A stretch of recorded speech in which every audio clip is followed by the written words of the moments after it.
கரூர் மாவட்ட ஆட்சியர் எம் தங்கவேல் இதுகுறித்து கூறியதாவது: ஆந்திராவில் பறவை காய்ச்சல் பரவி வருகிறது. சமீபகாலமாக ஏராளமான கோழிப்பறவைகள் இறந்துள்ளன. H5N1 இன்ஃபுளுவன்சா வைரஸ் தொற்று காரணமாக இந்த நோய் பரவியுள்ளதாக தெரிவிக்கப்பட்டுள்ளது. இது வேகமாக பரவும் சாத்தியமுள்ளது.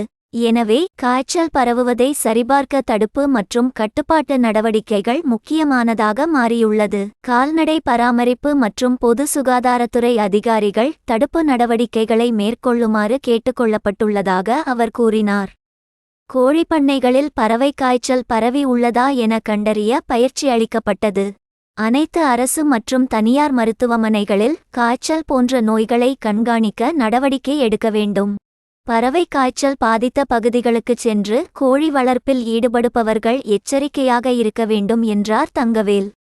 காகங்கள், வாத்துகள், கோழிகள் மற்றும் பிற பறவைகள் இறப்பு மற்றும் பறவைகள் நோய்வாய்ப்பட்டால் கள ஊழியர்களால் உடனடியாக அறிவிக்கப்பட வேண்டும். கடந்த ஒரு மாதத்தில் ஆந்திராவில் இருந்து முட்டை, குஞ்சுகள், வாத்துகள் கொண்டுவரப்பட்டிருந்தால் அவற்றை உடனடியாக அழித்து முறையாக புதைக்க வேண்டும். கோழிப்பண்ணைகளில் வேலை செய்பவர்கள் மற்ற பண்ணைகளுக்கு செல்வதை தவிர்க்க வேண்டும். அவர்கள் கவனமாக இருக்க வேண்டும் மற்றும் பாதுகாப்பாக இருக்க வேண்டும். இறந்த பறவைகளை முறையாக புதைக்க வேண்டும் மற்றும் கண்மூடித்தனமாக அப்புறப்படுத்தக்கூடாது.